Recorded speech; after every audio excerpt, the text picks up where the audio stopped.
Namaskar. We welcome you to the 25th episode of the series Udyamta Ki Or. The series is an initiative by the National Center for Innovation, a spirit of innovation and entrepreneurship among the students and faculty members at the university. The episodes carry. Namaskar. We welcome you to the 25th episode of the series Udyamta Ki Or. The series is an initiative by the National Center for Innovation, a spirit of innovation and entrepreneurship among the students and faculty members at the university. The episodes carry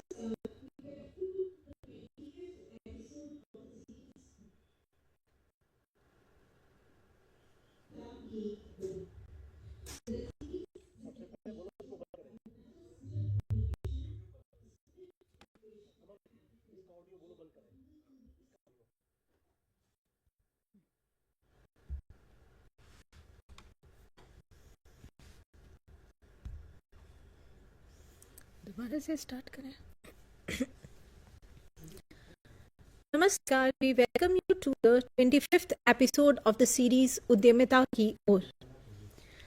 The series is an initiative by the National Center for Innovations in Distance Education, IGNOU. The program aims to foster a spirit of innovation and entrepreneurship among students and faculty members at the university. The episodes carry discussions on various entrepreneurial opportunities available in different sectors by the experts. Each episode provides information about the existing innovations and startups in a particular area, the entrepreneurial opportunities, and the funding resources available. So far, we have had sessions on innovation and entrepreneurship opportunities in various sectors, including food processing, waste management, healthcare, tourism, environmental studies, urban planning and development, geographical sciences, biochemistry, e-commerce, fintech, and agritech. In today's session, the topic of discussion is tech startups, opportunities, and challenges. For the discussion, we have with us Dr. Jyotsna Dikshit, Additional Director, National Center for Distance Education, IGNOU. Dr. Jyotsna Dikshit has more than 25 years of teaching and research experience in the area. As an idea creator and innovator, she has contributed tremendously by developing, implementing, and managing several innovative pedagogical, technological, and managerial solutions for training, teaching, and learning. These include pedagogical innovations in self-learning materials, augmented learning, game-based interactive learning, collaborative training environments, and so on. Her areas of interest are innovation, startup, and education technology. She has publications in various journals and edited books, and she has carried out research studies on various areas related to innovative and upcoming ICT for providing education to distance learners and understanding the perception of innovation among students of IGNOU, to name a few. We welcome you, Sharma, Director NCID. As you all know, he is an expert in the area of innovation and entrepreneurship. We welcome you to this session, Dr. Sharma. Thank you.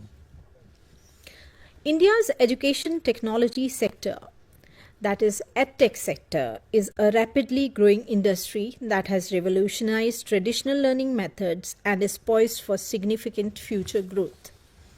Personalized learning, gamification, AI-powered learning, virtual and augmented reality are key trends in Indian EdTech. AI and technological innovations are poised to offer affordable solutions to the issues of education, availability, and accessibility, which is a definite boon in a diverse nation like India. Advanced XR technologies make learning fun and interactive. Virtual labs are gaining momentum among educators, providing students with a realistic lab experience and letting them perform experiments in a risk-free learning environment. Gamification is transforming not only offline learning but also EdTech. by infusing learning with engaging gaming elements. The emerging edtech companies have bridged the gap between traditional classroom learning and the digital world. AdTech startups are offering innovative solutions to improve access, personalization, and quality of education across the country. AdTech effectively resolves the obstacles of democratization of democratizing quality education irrespective of the medium of instruction. It can play a crucial role in bridging the learning gap among learners from various states. EdTech has a critical role to play in providing a cost-effective solution to difficulties such as fluctuating degrees of teaching quality, limited quality instructional time for students, and the inability to adapt to students with diverse learning levels. One of the crucial elements of the nation's transformation from traditional to digital education is the Government of India's supportive policies and efforts. Today, we will be discussing more about EdTech startups in this session. So, moving on to our experts. Dr. Jyotsna, please tell us more about startups in the EdTech sector and what actually is meant by EdTech. Okay. Thank you, Dr. Sujata. EdTech, it is made up from the two words educational and the other one is the technology.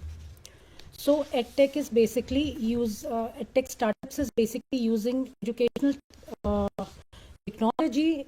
Any registered business entity in a span of say within 10 years is developing a kind of an innovative solution which is following a user-centric design and implementing the solution to the masses.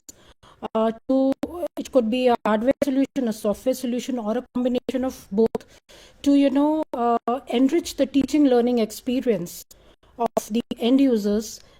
That kind of a business entity is known as an EdTech startup. So, this also encompasses a wide range of tools and applications also, I suppose, like online courses and virtual classrooms, which are very popular right now. And what led to this rise of the edutech or educational technology transformation? What was the need for EdTech? Dr. Sharma, would you like to throw some light on this? In fact, Dr. Jyotsna had mentioned this EdTech is basically a kind of venture in the field of education using technology. So we'll have to look at different areas. What are the all possible gap areas, or where the education needs are not being fulfilled, which can be basically supplemented or can be enriched with the help of technology. So in that context, if you say the reaching the people in the remote areas or kind of a gross enrollment ratio also increasing, how we can reach, it's very difficult to create that kind of infrastructure, physical infrastructure. And fortunately at present there is a lot of technological advancement, and if we integrate those technological advancement, then accessibility, affordability, quality of education, and now we are looking for the skilled manpower professionals and many other things are there. Disability people, they also require different personal attention. Personalized learning is being taught today. People are working somewhere, they need on-demand education, they need the kind of education which is suitable to their personal needs, personal ability, capabilities, personal professional needs. So to meet these all things, I think there is a need of tech startups, and because the technology has that kind of reach, so we can reach out to all those people as per their pace, place and time, and can provide them education. So what I understand is that it is leading to some kind of an educational transformation where education is being led to people who were earlier, we can say that the unreached segments of the society or the country. Yeah, so I will add a few points to what Dr. Sharma said. I endorse that completely. But sometime long back in the memory, development goals the goal number 4, which says that it is all about quality education to meet inclusivity and equitability, quality education for all, which we have to provide. And with that, according to me, was the igniting point in the Indian context, when our educators, our industry, that time the so-called concept of startup was not so much vibrant in the Indian context. So everyone started thinking that how we can provide an inclusive and equitable quality education for all, and specifically in context to the school education, the primary and the upper primary level. So at that time there was a kind of a conference which was organized, which was a confluence of the state governments, central government, higher educational institutions, school education institutions. IGNOU was also one of the partners there, and there it was decided that how we can provide technology-enabled solutions to the grassroots means at the level of say a small village. So the state governments, they created some Jan Shiksha Kendras there. The government provided hardware facilities and even places where there was no light. So that system and everything was operated through a battery mode, and game-based learning was developed, and I was involved in it. And questions and game-based learning in the form of even a student is playing a chess or a badminton game, but it was through asking questions on that subject area. So one component is this, where actually the tech industry that time growed in India. This is one thing. The second one is that during the pandemic, what happened is that globally it was a lockdown. So that was the time, though a very painful time for all of us. But there, what happened is that the mindset of the people changed. And, online technology-enabled education was no more an option, but it became a compulsion that time. And even if, in the far-flung areas, we had stories where, if the internet connectivity is not available, they will move on to a nearby hill just to listen to the video lectures and things like that. So that, that was the time which, during the 2014-2019 period, roundabout, I think, fourth growth education or the higher education, that this kind of a learning is also viable, feasible and possible. This was the second thing. The third is the NEP 2020. When NEP 2020 was launched, whether it is at the all level of education, virtual lab, everything is, very clearly and specifically mentioned there. In fact, teaching learning in vernacular languages is also very clearly mentioned there. And, these are the things which I feel that could be expected, making the basis. हुआ क्या कि जब technology का advancement ज़्यादा होने लगे और बहुत सारे फील्ड्स में इनका ये भी देखा गया कि एजुकेशन के फील्ड में बहुत सारी प्रॉब्लम्स भी हैं, बहुत सारे ऐसे गैप एरियाज हैं, चाहे वो एनरोलमेंट की बात हो या बच्चों की क्लासरूम मैनेजमेंट की बात हो या क्लासरूम में बच्चों के एंगेजमेंट की बातें हों या पेरेंट टीचर इंटरेक्शन की बात हो या फिर हम कहें कि टीचर्स ट्रेनिंग की बात हो। जैसे जैसे नंबर बढ़ता गया, डिमांड बढ़ती गई, देन इट वाज थॉट कि टेक्नोलॉजी को कैसे इंटीग्रेट किया जाए। टेक्नोलॉजी वाज बीइंग इंटीग्रेटेड और इंटीग्रेट करके देखा गया कि इससे तो बहुत सारी प्रॉब्लम सॉल्व हो रही हैं और एजुकेशन सेक्टर में, एजुकेशन फील्ड में बहुत सारा उससे सहूलियत मिल रही है। तो इसी को फील करते हुए देखा गया कि अरे क्यों ना, अगर हम स्कूल मैनेजमेंट की बात करते हैं तो why can't I develop a software या स्कूल मैनेजमेंट सिस्टम।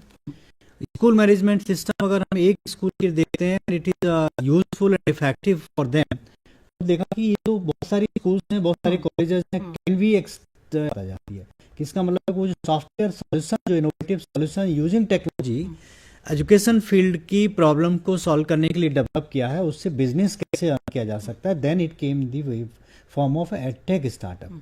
सिमिलरली जैसे ऑनलाइन लर्निंग की बात है, ऑनलाइन लर्निंग पर्टिकुलरली अगर हम कोविड पीरियड की बात करेंगे, दैट टाइम बहुत ज़्यादा यूज़ की गई, वर्चुअल क्लासरूम्स की बात कर रहे हैं, वर्चुअल मीटिंग्स की बात कर रहे हैं, बट लेटर ऑन देखा गया कि नहीं, इट इज़ वेरी इफेक्टिव। इसको क्यों ना हम इस तरीके से स्टार्टअप बनाएं जिससे कि अगर स्टूडेंट्स अगर वो क्लास में नहीं जा पा रहा है या अगर कहीं उसके पास में वो टाइम नहीं है तो क्या अपने पैसे अपने हिसाब से चीज़ों को पढ़ सकता है। तो इस तरह के गैप एरियाज को आइडेंटिफाई करके एजुकेशन सिस्टम में टेक्नोलॉजी को इंटीग्रेट करके now these startups ed startups are being developed. ऐसा ऑब्जर्वेशन ये है कि जैसे कंट्री के वास्ट एक्सपेंस को देखते हुए मेन गोल तो यही था कि क्वालिटी एजुकेशन को डाइवर्स लर्नर्स की नीड्स हैं उनको फुलफिल करते हुए कैसे हर एक तक पहुंचाया जा सके। और उसमें अब हमारे जो एंटरप्रेन्योर्स आ गए, ये सब जो इवेंट्स हुए जो हमारे एक्सपर्ट्स ने मेंशन किया, उन्होंने और उस चीज़ को मोमेंटम दिया, solutions for the diverse needs of the diverse learners. आप एक एग्जाम्पल लीजिए, क्लासरूम में अगर हमारे 50-60 स्टूडेंट्स होते हैं, टीचर नॉर्मली देखते हैं कि किस स्टूडेंट का क्या लर्निंग एबिलिटी है, क्या उसका पोटेंशियल है, कहाँ उसकी वीकनेस है, क्या उसकी स्ट्रेंथ है, नॉर्मली वो करते हैं। लेकिन मैनी टाइम्स वो बहुत ज़्यादा रियलिस्टिक नहीं हो पाता है, सारे स्टूडेंट्स तक वो नहीं पहुँच पाते हैं। बट लेकिन टेक्नोलॉजी का यूज़ हुआ, जैसे हम AI की बात करते हैं, अगर कोई इस तरीके का हम प्लेटफॉर्म बनाते हैं, सॉफ्टवेयर बनाते हैं जहाँ स्टूडेंट्स लर्न कर रहे हैं, तो उनकी लर्निंग एनालिटिक्स को यूज़ करते हुए कि किस चीज़ में वो ज़्यादा टाइम ले रहे हैं, किस चीज़ में वो आराम से कर रहे हैं, तो उसे डिफ़िकल्टीज किन एरियाज में है, किस तरीके के क्या ज़्यादा उनको रेमेडियल कंटेंट देने की ज़रूरत है, इन सारी चीज़ों को एसेस करके, क्योंकि टूल्स डेवलप हो रहे हैं और उन टूल्स को हमें देखना है कहाँ ज़्यादा से ज़्यादा लोगों तक पहुँचाना चाहिए, स्टूडेंट तक पहुँचाना चाहिए। और ये भी है, इसके अलावा कई बार देखते हैं कि बच्चे स्कूल जा रहे हैं और पेरेंट्स तक उनकी क्या प्रोग्रेस हो रही है, किस तरीके की लर्निंग डिफ़िकल्टीज हैं, वो कहाँ पे उनके साथ में मतलब बात को छुपा रहे हैं, कुछ कर रहे हैं। तो अब ये भी देखा गया कि नहीं, ये भी एक ऐसा एरिया हो सकता है जहाँ कि टीचर और पेरेंट या स्कूल और पेरेंट को एकदम से डायरेक्ट कनेक्ट करके रखा जाए, स्टूडेंट का मतलब ट्रैकिंग भी हो जाए। और this is a kind of attack start, क्योंकि जैसी जैसी जो हम फिजिकल मोड में नहीं कर सकते हैं, क्योंकि अल्टीमेटली जैसे आपने कहा कि हमारा मेन ऑब्जेक्टिव है क्वालिटी को इम्प्रूव करना, क्वालिटी में भी उस तरीके की क्वालिटी देना जो उसकी पर्सनल नीड है, उसके हिसाब से स्टूडेंट के हिसाब से हम जाएं। दूसरा ये भी है कि उनकी कॉस्ट को भी देखना है, क्योंकि अब अगर हम बहुत सारे स्टूडेंट्स हैं, जैसे हम पर्टिकुलरली कोचिंग सेंटर्स की बात करते हैं, फिजिकली बहुत कॉस्टली होते हैं, लेकिन जैसे कोचिंग सेंटर के लिए एडटेक बेस्ड स्टार्टअप्स आए हैं, तो आप देखिए उनकी कितनी कॉस्ट कट हो गई है। वो बहुत मतलब काफ़ी स्टूडेंट्स उसको अफोर्ड कर सकते हैं, घर बैठे करते हैं, उसमें वो कंपोनेंट भी, एक्सेसिबिलिटी भी बढ़ गई है। जैसे ये आपने कोचिंग की बात करी, तो जैसे फिजिक्स वाला जो काफ़ी पॉपुलर है और इनफैक्ट उनकी सीरीज भी अवेलेबल है टू मोटिवेट अदर एंटरप्रेन्योर्स, तो उनका एक मॉडल है from free to low premium. तो उन्होंने अपनी शुरुआत यूट्यूब चैनल से करी। अमूमन देखा गया है कि जो एडटेक स्टार्टअप्स हैं, जो आज अपग्रेड की भी अगर आप बात करें, अन अकेडमी की बात करें, तो they startup from a YouTube channel. वो वहाँ से उन्होंने शुरुआत करी एंड ग्रेजुअली फिर कोविड के टाइम में जब उनको लगा कि स्टूडेंट्स की डिमांड के हिसाब से उनको नीड्स कैटर करनी है, तो उन्होंने क्या किया कि अब वो तो टेक्नोलॉजी नहीं जानते हैं, वो सब्जेक्ट मैटर एक्सपर्ट हैं, उसमें वो एक्सपर्ट थे और बच्चे उनके क्लासेस एंजॉय भी करते थे, तो उन्होंने टाई अप किया एक टेक्नोलॉजी कंपनी से। तो ऐसा भी होता है कई बार कि एक एडटेक स्टार्टअप है, आपका एक बेसिक आइडिया है, लेकिन आपको बाकी भी अपने जो एडटेक फील्ड में और भी स्टार्टअप्स है जो शायद B2B मॉडल पे वर्क करते हैं, उनकी सहायता लेके स्टूडेंट्स को प्रोवाइड कर रहे हैं जो फुल टाइम उनके साथ इंगेज्ड हैं। अदरवाइज उनके फ्रीली अवेलेबल मटेरियल्स भी हैं for specifically IT JEE and other entrance exams के लिए, वो काफ़ी अच्छा काम कर रहे हैं। तो जैसे आपने कहा कि वाकई मतलब देखा जाए तो एक ऐसी इंडस्ट्री है जो आने वाले समय में अगर हमें विकसित भारत 2047 को अचीव करना है, तो घर घर में हर किसी व्यक्ति तक आपको एजुकेशन पहुंचानी होगी। आज पेरेंट्स को भी एजुकेशन चाहिए, लेबरर्स को भी एजुकेशन चाहिए, एक awareness on each and every subject हम सबको चाहिए। और उसके लिए एडटेक स्टार्टअप जो 2 टियर 3 टियर लेवल हमारे सिटीज हैं वहां तक और गांव तक कैसे पहुंच सके, अगर सब मिल जाए ना, वाकई इंडिया को एक विकसित भारत की तरफ अग्रसर होते हुए बहुत अच्छे से देख पाएंगे। इसमें 2 चीजें हैं। एक तो आपने जो बात कही, लो फ्री टू लो प्रीमियम वाली बात, ये एक बिजनेस मॉडल है। जी जी क्योंकि जब हम किसी भी स्टार्टअप की बात करते हैं, पर्टिकुलरली टेक स्टार्टअप की बात करते हैं, तो आपको, क्योंकि इस समय जो समय है वो कंपटीशन का है, ऑलरेडी इतने सारे टेक स्टार्टअप हैं, एक पर्टिकुलर किसी भी सेगमेंट को देख लीजिए, उसमें बहुत सारे वेंचर्स काम कर रहे हैं, लेकिन आपको उनमें भी अपनी जगह बनानी है और सक्सेसफुल होना है। तो कहीं ना कहीं आपको अपना कस्टमर को अट्रैक्ट करना है, तो एक कि इसी स्टेज से स्टार्ट करना है जब आप क्वालिटी भी दे रहे हैं और कॉस्ट भी आप कम करके दे रहे हैं या फ्री में दे रहे हैं, उसके बाद प्रीमियम पे, क्योंकि जब कोई अच्छी चीज देंगे, आपका टेस्ट अच्छा लगेगा, then they will go for the paid version also. एक मॉडल है एक बहुत अच्छा। दूसरा जो आपने कहा कि बहुत सारी, जैसे घर घर अगर हम बात की करते हैं कि टेक स्टार्टअप की, क्योंकि घर घर में अगर हम देख रहे हैं, चाहे वो हाउस वाइफ्स हों या और जो स्कूल कॉलेज को जो छोड़ चुके हैं, इनफैक्ट आज के समय में दुनिया के साथ में पेस, मतलब कदम से कदम बना के चलने के लिए आपको up to dated, skilled, up to dated, informed भी होना जरूरी है। And for that purpose I think the edtech startup is the best वे।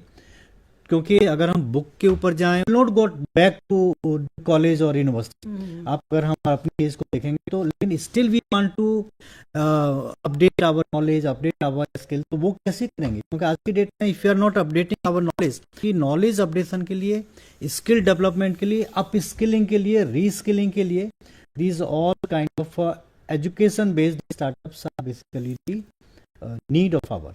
अगर हमारा कोई स्टूडेंट है जो एडुटेक के एरिया में स्टार्टअप में इंटरेस्टेड है, तो what are the main areas that we would suggest? कौन कौन से मेजर एरियाज है? एक तो लर्निंग मैनेजमेंट सिस्टम हो गया, ऑनलाइन लर्निंग की हमने बात करी, तो और ऐसे एरियाज आप अगर कहना चाहें तो, बताना चाहें तो? मैं तो सबसे पहले ये कहूँगी, एरियाज के पहले एक छोटा सा कॉन्सेप्ट यहाँ अपने जो भी व्यूअर्स हैं उनको देना चाहूँगी कि अगर आपने अपनी इकिगाई को जान लिया, तो वो एक ऐसा तरीका है जो आपको जीने की कला बताता है।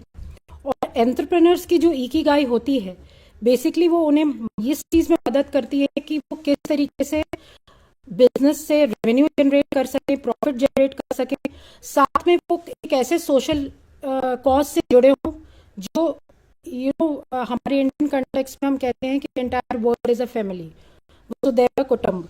तो वो उस कॉन्सेप्ट से जुड़े हों जो एक सोशल इम्पैक्ट पूरे सोसाइटी में डाल सके, साथ ही वो इस तरह से हो कि जो उसका पैशन हो। यानी फॉर एग्जाम्पल मैं कहूँ कि अगर एक पर्सन है जो कोडिंग में उनका पैशन है, तो आपका पैशन कोडिंग है, passion means that then you are day and night for it and you are into it and you want to do it. और अगर आपको लगता है कि जैसे अभी बात हो रही थी कि विकसित भारत 2047 के लिए ही ये जो रीस्किलिंग, अपस्किलिंग करना है, और आज का जो हम फोर्थ इंडस्ट्रियल रेवोल्यूशन में इस वक्त almost we are into a mid of it, तो जिस तरीके से जो फ्यूचर रेडी जॉब्स की रिक्वायरमेंट है, उस हिसाब से जो एआई, डेटा साइंस, एमएल, इन सारी जो टेक्नोलॉजिकल इंटरवेंशंस की और स्किलिंग की रिक्वायरमेंट है, so if you have that kind of a background, then you can think कि ठीक है, अगर मैं इस तरह का कुछ एजुकेशन और वो भी ग्रास रूट तक पहुंचाऊं, इन 2 tier 3 tier, इन इवन आप अगर कस्बा लेवल तक पहुंचा सकें, so this, if you are able to meet all these components, और आपका कुछ स्किल्स है, जैसे हो सकता है कि यू लव कोडिंग बट आपको एमएलए के बारे में बहुत ज़्यादा ना पता हो, so you can upgrade yourself and फिर आप अपनी एक टीम क्रिएट करके and then you can also facilitate others. अच्छा, यहाँ doctor Sujata and doctor Sharma, एक बहुत इम्पॉर्टेंट बात आती है कड़ी, कि जब भी हम एडटेक स्टार्टअप्स की बात करते हैं, तो हमारा जो एडटेक स्टार्टअप का इकोसिस्टम है ना, वो अभी पूरी तरीके से डेवलप नहीं हो पाया है। इनफैक्ट मतलब in context to the other startups, जो एडटेक स्टार्टअप का इकोसिस्टम है वो अभी पूरी तरीके से डेवलप नहीं हो पाया है। और हम लोग पूरी कोशिश कर सकते हैं, because we are the mega university, we have implemented many projects. We are also now in the process of launching an incubation center. So, and we also have our Institute Innovation and Startup Policy. So maybe, we can take advantage of all these things, and we can create a kind of an ecosystem which could be exemplary for others to follow. So we were talking about the main areas of where देखिए, areas में अगर हम बात करते हैं, जैसे आपने कहा कि एक तो जैसे ही हम एडटेक स्टार्टअप की बात करते हैं, सबसे पहले दिमाग में वो ऑनलाइन लर्निंग की बात आती जी। है। ऐसा लगता है कि एडटेक स्टार्टअप का मतलब कहीं ऑनलाइन लर्निंग तो ही नहीं है। इनफैक्ट ऐसा नहीं है कि online learning is a part of it, एक है। क्योंकि अगर आप physical offline classroom based learning नहीं दे रहे हैं तो कहीं ये भी एक ऑप्शन है कि आप ऑनलाइन वर्चुअल मोड में टीचिंग लर्निंग दे रहे हैं एक, और उसका एक मिक्स ही होगा कि ब्लेंडेड भी है। तो स्टार्टअप एक एरिया ये भी हो सकता है कि आप exclusively online virtual based learning का कुछ सोल्यूशन दे रहे हैं, या ब्लेंडेड मोड में भी दे रहे हैं। ये एक पॉसिबिलिटी है एरियाज की अगर हम बात करते हैं। और दूसरा ये होता है कि अगर आप जितनी भी लर्निंग, इवन जो फॉर्मल सिस्टम की क्लासरूम लर्निंग की बात करते हैं, ऑनलाइन लर्निंग की बात करते हैं, वहाँ स्टूडेंट्स होते हैं, वहाँ टीचर्स होते हैं, वहाँ क्लासेस होती हैं, उनका लेक्चर्स होते हैं, कितने स्टूडेंट्स क्लास में आ रहे हैं, कब जा रहे हैं, क्या हो रहा है, इस सारे सिस्टम को एक मैनेज करने के लिए भी आपको एक, क्या वो लर्नर मैनेजमेंट सिस्टम की बात कर रहे हैं या लर्निंग मैनेजमेंट सिस्टम की बात कर रहे हैं या इवन कंटेंट मैनेजमेंट सिस्टम की बात कर रहे हैं, ये भी एरियाज ऑफ स्टार्टअप हो सकते हैं एडटेक में। अगर हम ये कहते हैं कि जैसे कि गेमिफिकेशन की बात कही आपने भी और डॉक्टर ज्योत्सना ने, तो उसमें गेमिफिकेशन को कैसे इंटीग्रेट किया जा सकता है। जब हम ऑनलाइन लर्निंग की बात करते हैं, टेक्नोलॉजी बेस्ड लर्निंग है, गेमिफिकेशन जो एक सबसे बड़ा इशू है engagement and engaging the student in teaching learning, चाहे क्लासरूम में हो या ऑनलाइन हो या ब्लेंडेड हो, तो उसको ध्यान में रखते हुए we can think of startups. और ये कई कुछ सारे एरिया हैं, आई थिंक इनको हम बात करेंगे। इंटरैक्टिव लर्निंग प्लेटफॉर्म्स डेवलप किए जा सकते हैं। बिल्कुल। हाँ, एक ब्रेक के बाद में फिर इस पे कंटिन्यू करते हैं हम डिस्कशन जो है। जी, और yes, so now we will take a short break and we'll join after and we'll meet you after a short break.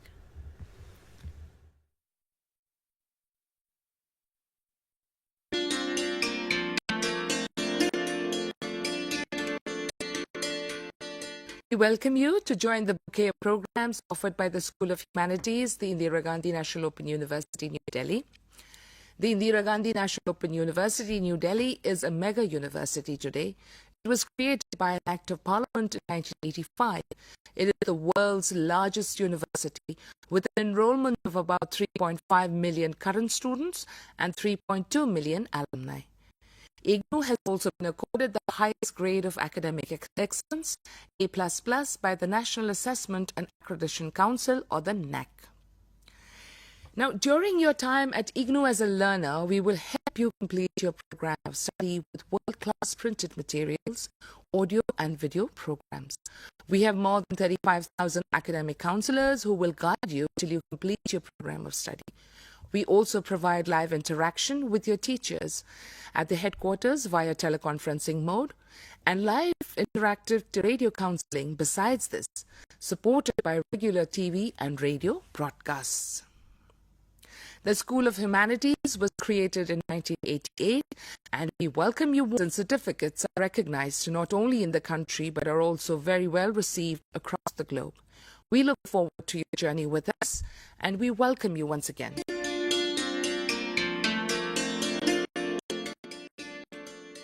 Now we shall talk about the postgraduate diploma in American literature, and its code is PGDAML. Now, the School of Humanities also offers 6 PG diplomas in various aspects of literature. Now, the postgraduate diploma in American literature, what it does, it sensitizes learners to different genres and aspects of American literature, such as the major American novelists and their works.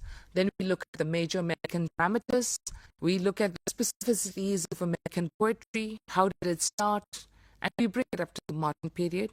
And lastly, we also look at something which is an integral part of the curricula. It's in colleges and universities across the globe, which is literary theory and criticism.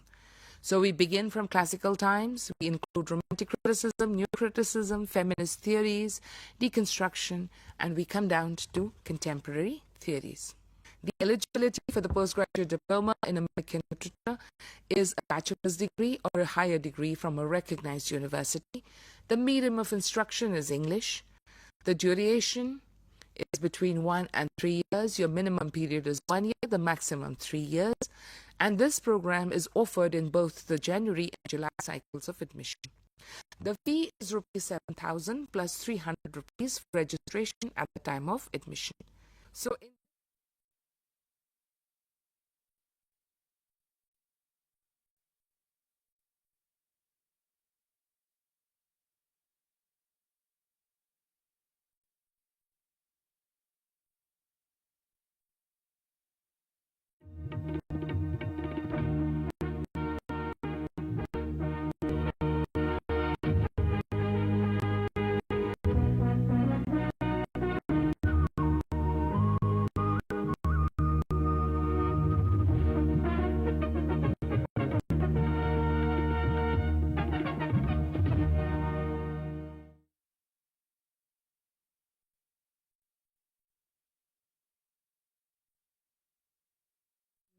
Reception खराब है.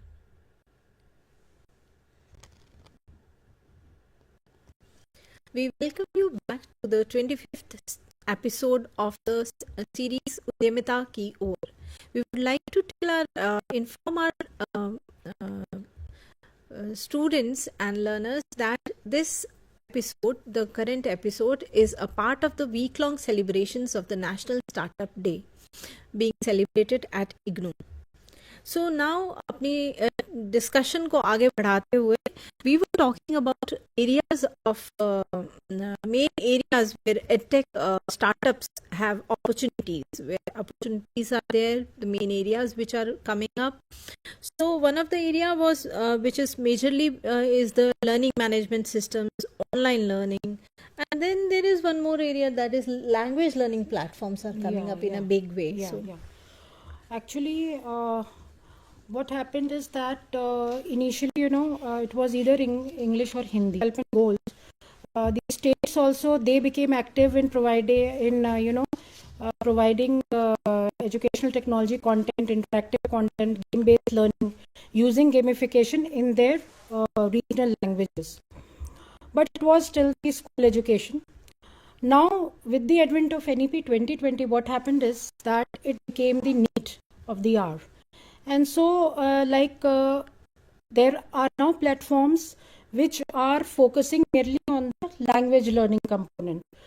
And there is a need that the emerging trend which we see is that we need edtech startups in the areas where they provide localized content, because this is the Indian context where in every 50 to 100 kilometers the things are different, the scene is different, the cultural dialect is different. Tech startups can very well penetrate up to the at least a district level in providing localized content, not only at the school education level but also at the higher education level, and there could be a very well balance of content from local to global. So the students who are residing at the district level, they not only get the quality content but also simultaneously that content is localized in their particular language. Also, so it is from knowing to unknown kind of. Also, the students have time at their end and their mobile phones, and they can utilize their extra time to learn one more language, be it local language or some other international language, foreign language. So ये जो language का area है बहुत important ऐसा area है जिसमें कि बहुत सारे एडटेक सेटअप किए जा सकते हैं, बिकॉज अगर हम देखें कि resources in different areas at different level, अगर हम अपनी कंट्री की बात करेंगे बहुत सारे अवेलेबल हैं, चाहे वो हम प्रिंट मटेरियल की बात करें या वीडियो प्रोग्राम्स की बात करें या और ऑडियोज़ की बात करें. लेकिन कई बार क्या होता है, जैसे अभी हम आज का प्रोग्राम बात कर रहे हैं, हम तो बाइलिंगुअल कर रहे हैं, हिंदी और अंग्रेजी में कर रहे हैं. अगर ये सपोज करिए एक्सक्लूसिवली एक ही लैंग्वेज में होता है, इंग्लिश में या हिंदी में, और फिर हम देखते हैं कि हमारा कोई ऐसा एक ऑडियंस सेगमेंट है जिसको कि इन दोनों लैंग्वेज में से कोई भी लैंग्वेज नहीं आती है, तो अभी भी इस तरीके के प्लेटफॉर्म बनाए जा चुके हैं जो कि आपको उसी लैंग्वेज में रन टाइम जब आप सुने they can translate and then things can be communicated easily. तो ये भी एक स्टार्टअप का हिस्सा है, क्योंकि इसका अनुवादिनी है ये जो basically these are also the part of similar kind of ventures, कि वो ठीक है गवर्नमेंट के लेवल पे है. अदरवाइज अगर हम उनको एक बिजनेस मॉडल में कन्वर्ट करते हैं तो बिजनेस में जैसे ही करते हैं देन इट बिकम्स स्टार्टअप, और उसकी स्केलेबिलिटी हो, सम इनोवेटिव कंपोनेंट हो, that is the need. Similarly अगर हम बात करते हैं कि और जैसे एरियाज की बात कर रहे थे, जो क्योंकि गेमिफिकेशन है, इंटरएक्टिविटी है, एंगेजमेंट है, इवन दी फॉर्मल क्लास हो या हायर एजुकेशन लेवल पे हो, लेकिन वहाँ एक बहुत बड़ा गैप एरिया यह है कि जो आपने डेवलप कर दिया, जो इसका यूजर है, जो टीचर है, वो उसको नहीं जानते कि मुझे कैसे यूज करना है, इसको किस तरीके से इंटीग्रेट करना है along with my teaching learning. तो actually training the users of that particular tools, वो भी एक बहुत बड़ा एक स्टार्टअप एरिया है जहाँ पे आप देखिए, चाहे वो टीचर्स की बात करें हम या और भी स्टेक होल्डर की बात करें. You want to say something? आपकी इस बात से मुझे जो एक बात मैंने अभी थोड़ी देर पहले कही थी, मुझे स्ट्राइक करता है कि जो हम एक इकोसिस्टम बिल्डअप करने की बात कर रहे हैं, तो देखिए क्या हो रहा है अभी. अगर आप चैलेंज कहें स्टार्टअप के लिए, गैप कहें, तो एक बहुत बड़ा गैप ये है कि वी हैव बेसिक 4 पिलर्स. एक हो गया government organisation, accreditation bodies and all that, एक हो गए एजुकेशन इंस्टीट्यूशंस, एक हो गए हमारे एडटेक स्टार्टअप्स, और एक हो गए हमारे लोग यानी the society, the people, civic society. अब जैसे अगर कोई एक बहुत अच्छा एडटेक सोल्यूशन है भी, आपने कहा कि किसी ने एक अच्छा सोल्यूशन बना के रखा है, अब there is a teacher training required to implement that solution, तो अगर एक इकोसिस्टम अच्छा सा बिल्डअप हो जाता है where there is a public partner private partnership kind of a model, जहाँ पे कि एजुकेशन इंस्टीट्यूशंस को भी अगर कुछ इनोवेटिव स्टार्टअप्स की, अब तो हमारे देश में हायर एजुकेशन लेवल पे भी इनोवेशन स्टार्टअप पॉलिसी आ गई है, तो हमारे जो स्टूडेंट्स हैं वो भी अपना स्टार्टअप इनिशिएट कर सकते हैं, हमारे टीचर्स भी अपना स्टार्टअप जो है फैकल्टी मेंबर्स इनिशिएट कर सकते हैं। तो क्या इस तरह का कुछ अगर मॉडल विजुअलाइज किया जाए या इस तरह का कुछ मॉडल सोचा जाए जहाँ पे there is these edtech solutions, edtech startups, whether they are startups, whether they are a company, it is available at one place, and there is way of or an integrative way of communication कि suppose करिए मैं अगर एक end user हूँ, I could be a teacher, I could be a student, so I know where I have to go and हमें वहाँ से क्या मिलेगा, और उससे क्या होगा, स्टार्टअप को भी it's a startup as well as for the society in general. अगर हम जैसे कोई स्टूडेंट स्टार्टअप में इंटरेस्टेड है, इनोवेशन में इंटरेस्टेड है, तो पहली चीज़ जो हम कहते हैं कि look for gap areas. So what do you think are the gap areas where educational technology can be used to create solutions and create startups or big businesses? ये एक बहुत बड़ा देखिए, गैप एरियाज तो बहुत इम्पोर्टेंट भी हैं, क्योंकि अगर हम आज की डेट में बात करते हैं कि बहुत सारे स्टार्टअप्स एग्जिस्ट करते हैं और day by day number of startups are being setup, और आई एम श्योर कि जो भी स्टार्टअप पे काम करता है, अगर उसको स्टार्ट करने के लिए सोचता है तो कहीं ना कहीं एक मार्केट सर्वे रिसर्च करता है और ये देखता है कि मुझे ऐसा कौन सा ऐसा एरिया है जो अनटच्ड है, या ऐसा एरिया जो अभी तक जो दूसरे काम कर रहे हैं उसमें वो कवाई करने के लिए आपको देखना, जैसे हमने बात करी थी कि किन वजहों से इस टेक स्टार्टअप्स आ रहे हैं. जैसे फॉर एग्जांपल एक पर्सनलाइज्ड लर्निंग की बात थी. मेनी ऑफ दी स्टार्टअप्स का जो बेस है वो पर्सनलाइज्ड लर्निंग को फोकस लेते हुए हम we are providing personalised learning, we are providing interactive learning, we are engaging the students actually providing personalised learning. मुझे क्या जरूरत है, उसमें किस तरीके की क्या चेंज कर रहे हैं, वो चीज़ मिल रही है कि नहीं मिल रही है. तो अगर कोई स्टार्टअप सेटअप करना चाहता है नए सिरे से, तो उनको इन एरियाज को देखना पड़ेगा कि अगर ये पर्टिकुलर 5 या 10 स्टार्टअप्स हैं, they were started keeping in view कि हम पर्सनलाइज्ड लर्निंग प्रोवाइड करेंगे, तो आर दे एक्चुअली डूइंग. अगर नहीं है तो वहाँ पर क्या क्या कमियां हैं उनकी, और उन कमियों को पूरा करने के लिए what innovative steps, what more steps you can take. एक तो ये बात है. ऐसी कोई भी और एरिया हो, जैसे स्कूल मैनेजमेंट की बात करते हैं, स्कूल मैनेजमेंट की अगर अपने सिस्टम में बात करते हैं, अगर इग्नो के केस में, because IGNOU it's self has a lot of scope for this kind of ventures, जहाँ पर आपको बहुत जरूरत है. जैसे फॉर एग्जांपल हमारे यहाँ वर्चुअल क्लासरूम बहुत हो रहे हैं, क्लासेस होती हैं, वहाँ पे क्या कौन एक्सपर्ट्स है, किस लेवल के स्टूडेंट के लिए वो यूजफुल है. If we can provide a kind of solution जो कि इन सारी चीज़ों को हैंडल करे, जो वन सिंगल प्लेटफॉर्म पे, जो भी जैसे डॉक्टर ज्योत्सना कह रही हैं, अगर हम इसको यहीं से बात करें, we don't go for the entire thing, अगर हम इसी को लेके चलें, we provide a one single point platform where these all things are available, तो that itself can be a very big venture startup के लिए. और उसको अगर हम रिप्लिकेट करते हैं among other universities, other educational institutions, और उसे बिजनेस ऑन करते हैं, that can be a good thing.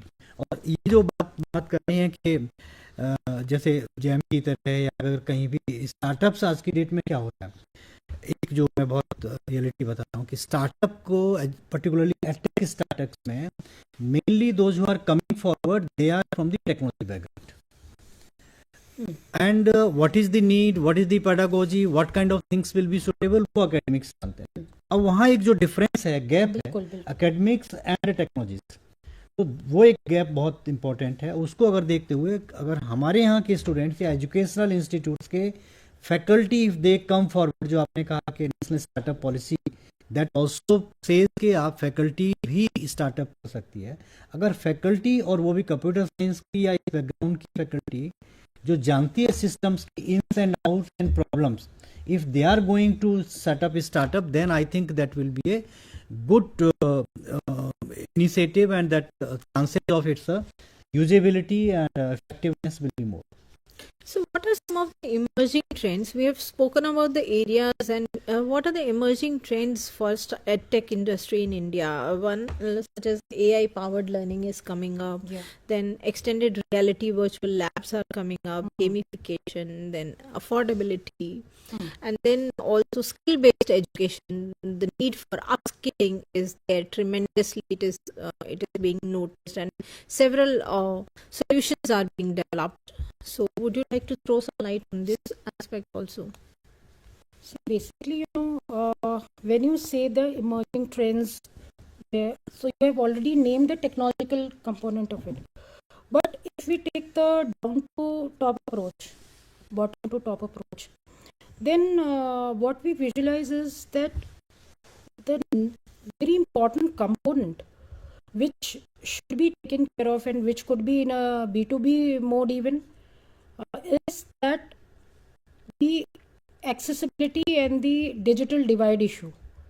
There are areas which have good internet connectivity, people have it might be affordable also, but there are many areas where there is this digital divide, where even people have one smartphone in their house, and if they access to a particular say a content or an app, then they might not be able to use it for the entire day. And during the COVID, we had seen such many case studies. So one very important area where edtech startups can play an important role is localizing the content, localizing the hardware as well as software, that hyper clouding kind of concept. And that's why I always mention that the ecosystem where the government and the edtech startup, the educational institution, even at the school level or at the higher education level, and the public in general, if they work together. So for example, if there is a village where they set up a room with this public private partnership, and there they have all this, because when we talk of, as soon as we talk of the personalized learning, online learning, gamification, XR, AR, VR, now see a simple AR headset is cost the 300 to 400. Will the people from the village be able to afford that? So can we create, apart from all these things, can we have edtech startups in the area which which can develop solutions which are affordable, to utilize the technology to the fullest, because the technology already exists, but to reach up to the grassroots? If we are able to do that, then I think that we are through. So for me, apart from all these software and kind of technologies, if we are more focused on how we can make them accessible to the grassroots and edtech, in that way the industry has a lot of opportunity to work on. एक और इसमें बहुत important है, क्योंकि जब हम technology based edtech startups की बात करते हैं, तो क्योंकि इन स्टार्टअप्स में सबसे इम्पोर्टेंट कंटेंट का है, चाहे वो हम टेक्सचुअल कंटेंट की बात करें या विजुअल की बात करें या एनिमेटेड की बात करें, तो digital content development itself is a big possibility for tech startup. क्योंकि आप देखिए कि आपने एक सॉफ्टवेयर बना लिया which can deliver the content to the audience और द कस्टमर, लेकिन कंटेंट आप क्या देंगे? क्योंकि टेक्नोलॉजी वाला क्या कर सकता है, वो टेक्नोलॉजी का एक प्लेटफॉर्म बना सकता है, सॉफ्टवेयर बना। जब हम कहीं भी स्टार्टअप की बात करते हैं तो यूएसपी तो उसका एक की एस्पेक्ट है। If you don't have any USP of your venture, तो वो स्टार्टअप की कैटेगरी में नहीं आएगा। You are one of many.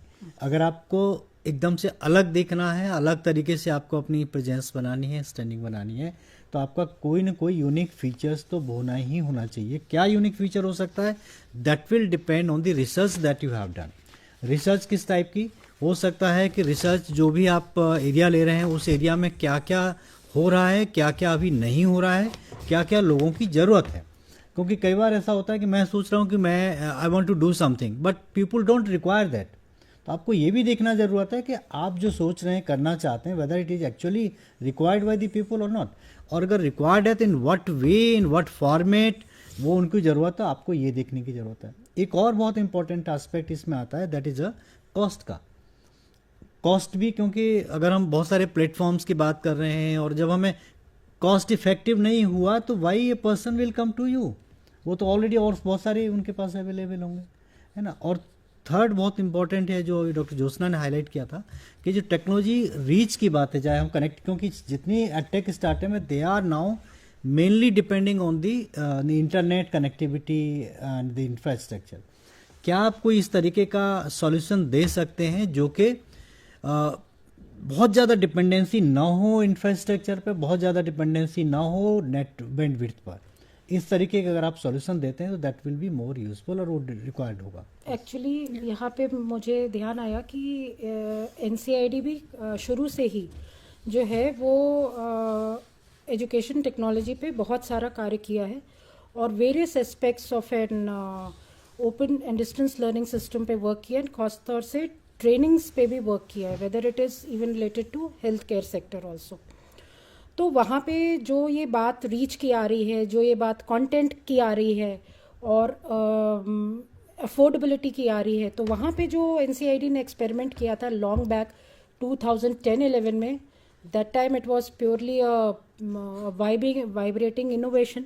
उस टाइम पे मोबाइल डिवाइसेस पे किस तरीके से हेल्थ वर्कर्स अपनी कंटेंट को एक्सेस कर सकते हैं, वो something which was a very new concept. तो एनसीआईडी ने जो सोल्यूशन डेवलप किया वो कुछ इस तरह का सोल्यूशन था that it could cater to all kind of sectors. So suppose if there is a situation where there is no internet connectivity but you want that your material should reach. There is a call from the student. Let us take it. Yes please. Hello.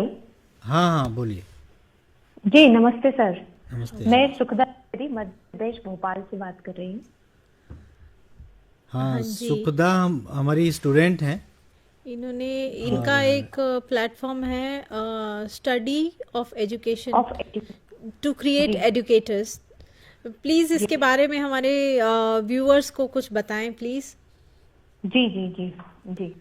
तो मैं सुखदा त्रिवेदी मध्य प्रदेश भोपाल से हूँ। इग्नू से मैंने education किया है और इसी के बाद मैंने एक स्टार्टअप स्टार्ट किया जिसमें हम टीचर एजुकेशन पर ध्यान देते हैं। टीचर एम्पावरमेंट का बहुत ही इम्पोर्टेंट चीज़ है क्योंकि यही वो लोग होते हैं जो फ्यूचर बिल्डअप करते हैं इन द क्लासरूम। तो इसको ध्यान में रखते हुए हमने एक वेबसाइट और एक कंटेंट मैनेजमेंट सिस्टम बनाया है जहाँ पर स्पेसिफिकली हम लोग टीचिंग एग्जाम से रिलेटेड और टीचिंग जो नई नई पॉलिसीज आती हैं उनसे रिलेटेड जो फ्यूचर टीचर्स हैं उनकी ग्रूमिंग करते हैं। फॉर एग्जाम्पल जैसे कि न्यू एजुकेशन पॉलिसी आई है।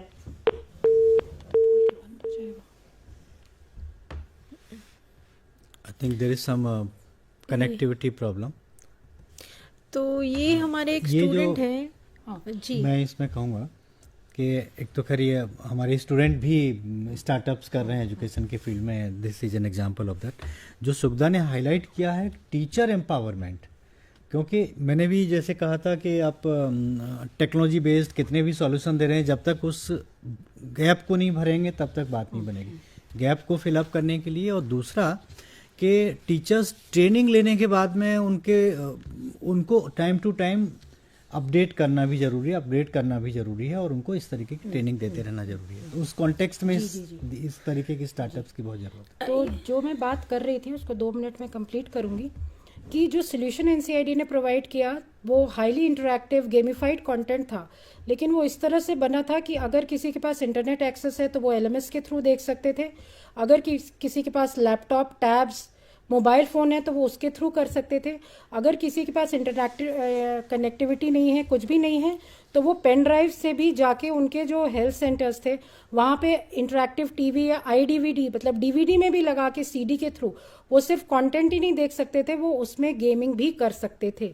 तो साथ में ही उस कंटेंट को अगर चलाया जा सकता था तो वो रेडियो के लिए भी चल सकता था और एक एजुकेशनल ब्रॉडकास्ट के लिए। तो यहाँ पे मैं ये कहना चाहूँगी कि जब भी एडटेक स्टार्टअप्स कोई भी technological solution specifically in the teaching learning area provide करना चाहते हैं, तो वो अपना विजन इस तरह से रखें कि it is affordable by all, even जिनके पास हाई स्पीड कनेक्टिविटी है, अच्छे गैजेट्स हैं, इवन फॉर दोस्त जिनके पास बिल्कुल नहीं के बराबर गैजेट्स हैं, तो उनके लिए हम किस तरीके से चीज़ों को मैनेज कर सकें. And yes, we are into the beta generation. अभी आपको थीटा, जीटा, एप्सिलॉन, पता नहीं किस किस जनरेशन के लिए वर्क करना है. एंड टेक्नोलॉजी जो है वो बहुत फास्ट चेंज होती है, और यही आपको ध्यान में रखना है कि किस तरीके से आप चेंजिंग टेक्नोलॉजी के साथ अपने सॉफ्टवेयर, अपने प्रोडक्ट्स, अपने प्रोसेसेस, अपने सर्विसेज को अपग्रेड कर सके. And India has a huge demand for edtech solutions, उसकी कोई कमी नहीं है. आप कुछ स्टेप्स बताना चाहेंगे जो हमारे एंटरप्रेन्योर्स अगर स्टार्ट करना चाहें कि एक एडटेक कंपनी हमको बिजनेस चालू करना है, तो कैसे कर सकते हैं? What are the steps they should follow?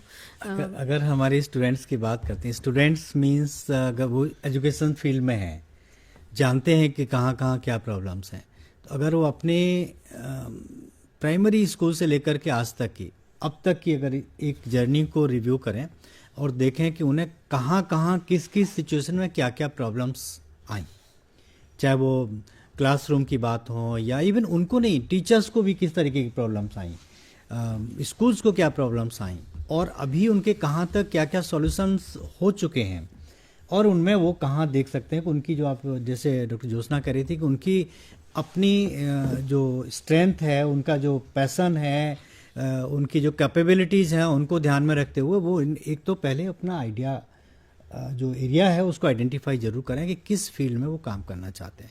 Then उसके बाद देखें कि वो जो उस फील्ड में काम करना चाहते हैं क्या उसकी वास्तव में ज़रूरत है भी कि नहीं, और है तो उसको किस तरीके से डेवलप करेंगे, और कंपिटिटर्स या ऑलरेडी एग्जिस्टिंग जितने भी प्लेटफॉर्म्स हैं, जितने भी सॉल्यूशंस हैं, उनको कैसे करते हुए वो आगे बढ़ेंगे. फिर उनको एक they need to develop a business plan and then build a team, involve academicians into that, educators into that, and then you go to the market, create a product or a service, and then take it to the users, take feedback from them, secure funding, and then you can launch it into the market formally.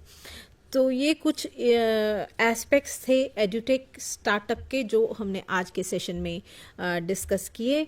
मिलते हैं आपसे अगली बार next session में एक नए topic के साथ. इसके साथ हम अपने एक्सपर्ट्स को धन्यवाद करते हैं और अपने व्यूअर्स को भी. Thank you all. नमस्ते.